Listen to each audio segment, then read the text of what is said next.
Namaskaram.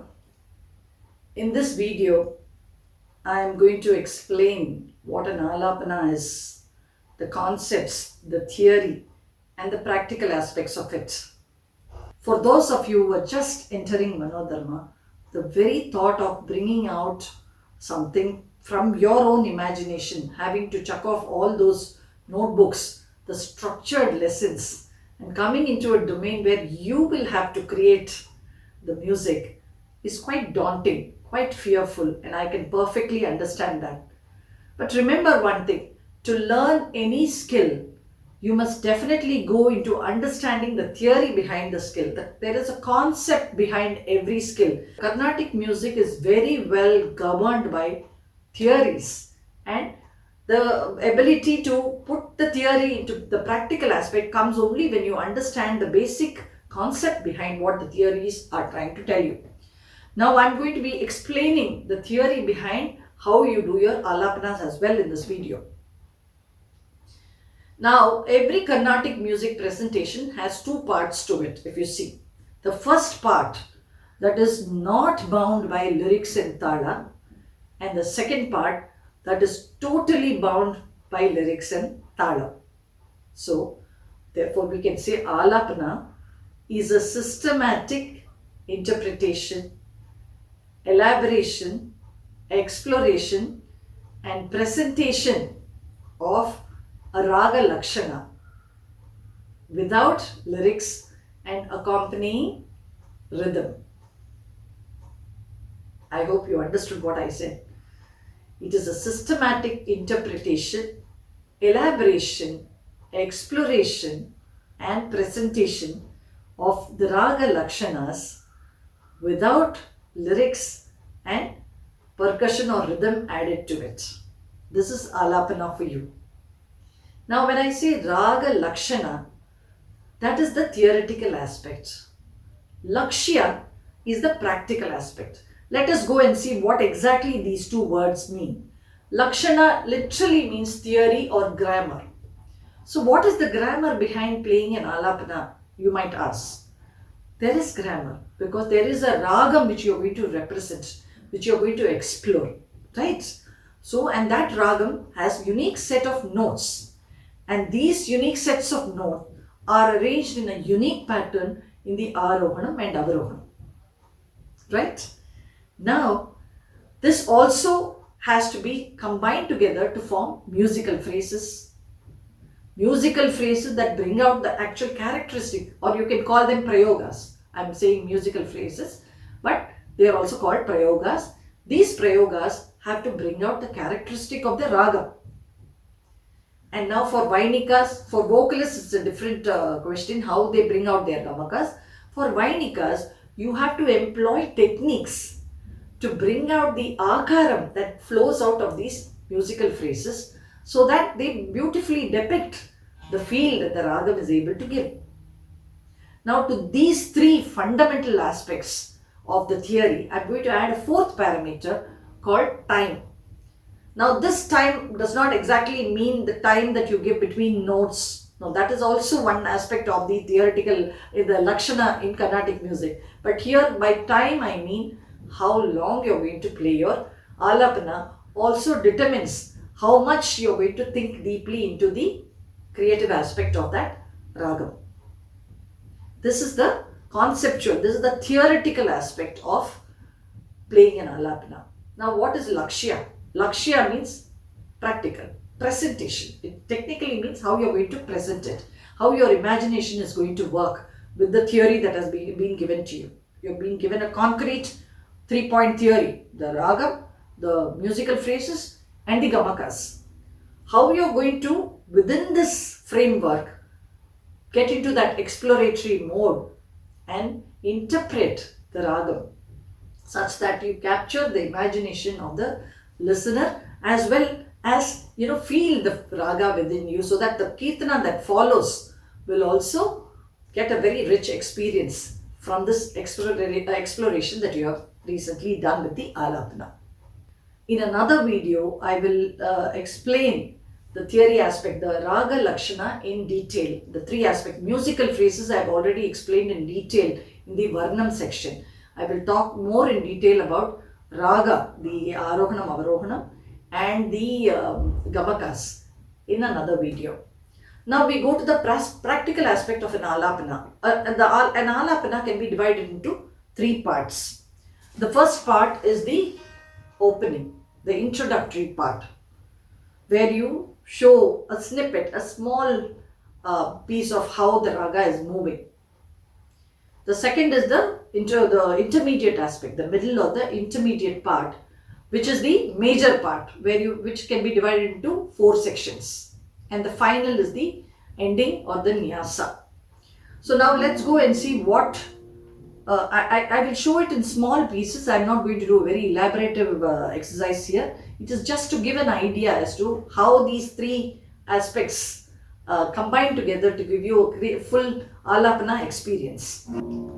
So now the introductory part will be like this. Just run through the Arohanam, Avarohanam and back.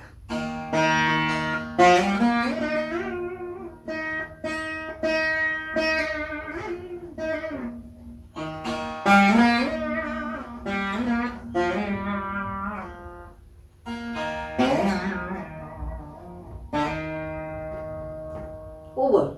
This is an introductory part. This alone is also good enough when you are trying to warm up in a program. Say in a program you've just played a Varnam and you're shifting now to a Kirtana in Hamsadvani. Then how do you completely shake off the notes? The fingers are used to the notes of the Varnam, the Ragam that you played in the Varnam. It has to get back to Hamsadvani now. The fingers will have to get used to Hamsadvani. Then this introductory part alone is good enough for you to get into the Ragam. Now we go to the middle part, the intermediate or the middle part, where you start from the Shadjamam of the Madhyasthai. Now in this case I am taking it on the 2nd string. Now from here you travel down into the Mantrasthai, maybe even into the Anumantrasthai, and you come back.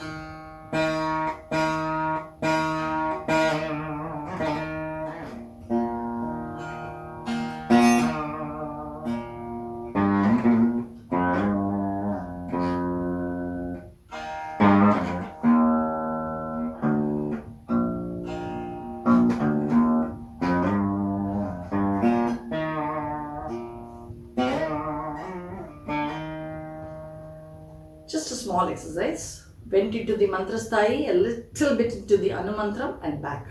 Now the second part is going to be a little bit of the Mantrasthai and walk into the lower registers of the Madhyasthai. Here you have 2 Jivaswaras of Hamsadvani, Rishabham and Gandharam. You can do a little bit of elaboration in Re.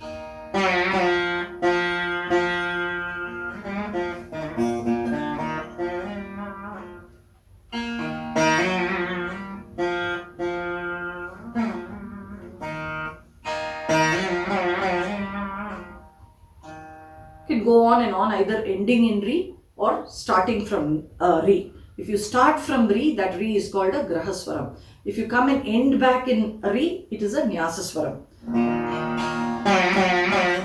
Move into the next note, which is Gandharam. Do a few more musical phrases here in Gandharam which bring out Hamsadvani.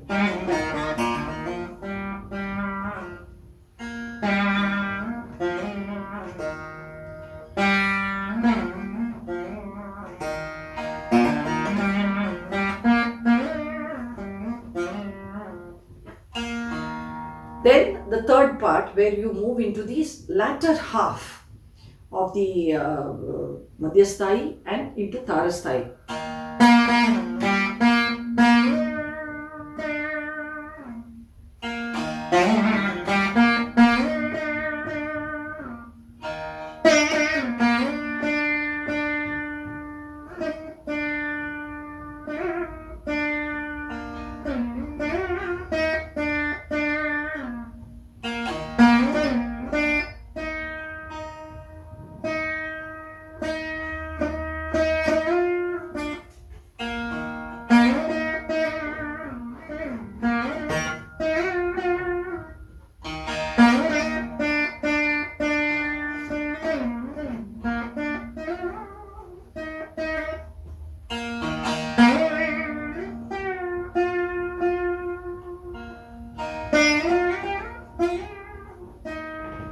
This is the third part. A little bit into the Tarasthai. Again, time will define how long you are going to dwell in each of these sections. You are going to take Rishabha.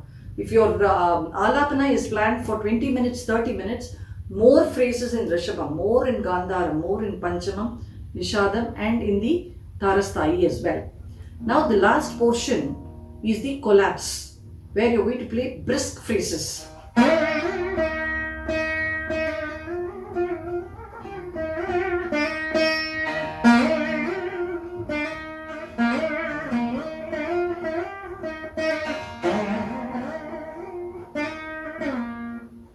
Having done some brisk phrases, then we come to the last section, which is the Nyasa or the ending section, which will go down, slow down, and go back into your Madhyasthai Shajana.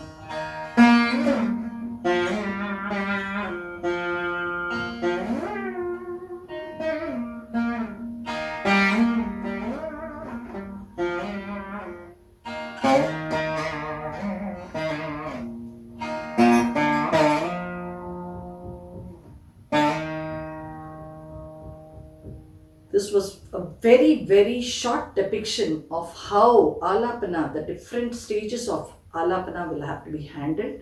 And at every stage, of course, one has to really bring out the character, be thoughtful and bring out the characteristic. Now, in the long run, this happens over a period of time. It does not come day one.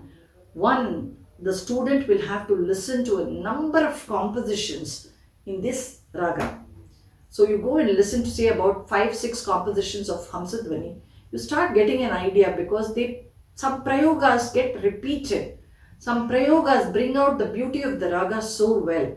So all of these, when you pick up this knowledge, when you pick up from the composition and you are able to chain it within or embed it within your Alapana, then you are slowly starting to get into the Alapana mood. But yes, it is not as simple as I am explaining it to be, because at the end of the day, you might be very good at making musical phrases. You might have understood the raga prayogas really well, but it will be of utter waste if you are not able to bring the techniques, if you are not able to apply the techniques on the instrument to bring out the beauty of these phrases that you have created. So it is a kind of understanding and being able to apply all these three aspects together. Understanding the raga, the musical phrases, and the gamakas as well, and then chaining all of them together to have a continuous flow of akaram that brings out the feel and the beauty of the ragam. That is the ultimate goal. So in the following videos, I will be explaining the Raga Lakshana. That is another theory part one has to know before we go into the actual practical aspect of doing Alapanas. So until then, if you have any doubts, do write to me in my comments section. Thank you.